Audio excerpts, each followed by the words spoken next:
ದಯವಿಟ್ಟು ನೀವು ಏರ್ ಫ್ರೈಯರ್ಸ್ ಇಂದ ಮಾಡಿರೋ ಆಹಾರಗಳನ್ನ ತಿನ್ನೋದನ್ನ ನಿಲ್ಸಿ. ನಾನು ನಮ್ ಫ್ರೆಂಡ್ ಮನೆಗೆ ಹೋದ ಒಂದಿನ, ಅವ್ರ ವೈಫ್ ನಗೆಟ್ಸ್ ಕೊಡ್ತೀವಿ ಅಂದ್ರು. ನನಗೆ ನಗೆಟ್ಸ್ ಅಂದ್ರೆ ಗೊತ್ತಿರಲಿಲ್ಲ. ಈ nuggets, veg nuggets, chicken nuggets, chips, main ಆಗಿ ಫ್ರೆಂಚ್ ಫ್ರೈಸ್ ಇವೆಲ್ಲ ಏರ್ ಫ್ರೈ ಅಲ್ಲಿ ಮಾಡ್ತಾರೆ. ಏರ್ ಫ್ರೈ ಅಲ್ಲಿ ಮಾಡಿದಾಗ ಆಕ್ರಿಲಾಮೈಡ್ ಕೆಮಿಕಲ್ ರಿಲೀಸ್ ಆಗುತ್ತೆ. ಅದು ತಿಂದಾಗ ಕ್ಯಾನ್ಸರ್ ಆಗುತ್ತೆ, ಕ್ರಾನ್ಸ್ ಡಿಸೀಸ್ ಆಗುತ್ತೆ, ಅಲ್ಸರೇಟಿವ್ ಕೋಲಿಟಿಸ್ ಆಗುತ್ತೆ, ಬೇರೆ ಏನೇನೋ ಕಾಯಿಲೆಗಳು ಜಠರದಲ್ಲಿ, ಕಾನ್ಸ್ಟಿಪೇಷನ್, ಪೈಲ್ಸ್, ಫಿಷರ್, ಫಿಸ್ಚುಲಾ ಎಲ್ಲ ಆಗುತ್ತೆ. ಈಗ ತಾನೇ ಒಂದು 12 ವರ್ಷ ಡಾಕ್ಟರ್ ಮಗುಗೆ ಫಿಸ್ಚುಲಾ ಆಗಿತ್ತು. ಇದ್ಯಾಕಪ್ಪ ಈ ವಯಸ್ಸಿಗೆ ಫಿಸ್ಚುಲಾ ಅಂತ ಒಂದು ಕೊಲೋನೋಸ್ಕೋಪಿ ಮಾಡ್ತೀವಿ.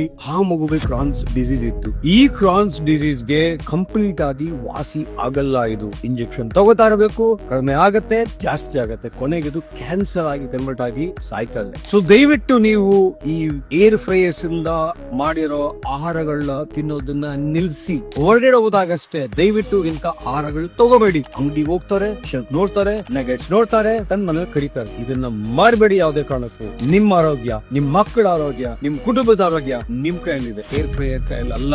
ಸೊ ನಿಮ್ ಆರೋಗ್ಯ ನೀವು ನೋಡ್ಕೊಳ್ಳಿ. ತುಂಬಾ ಇಂಪಾರ್ಟೆಂಟ್. ಏರ್ ಫ್ರೈಸ್ ನ ಯೂಸ್ ಮಾಡಬೇಡಿ.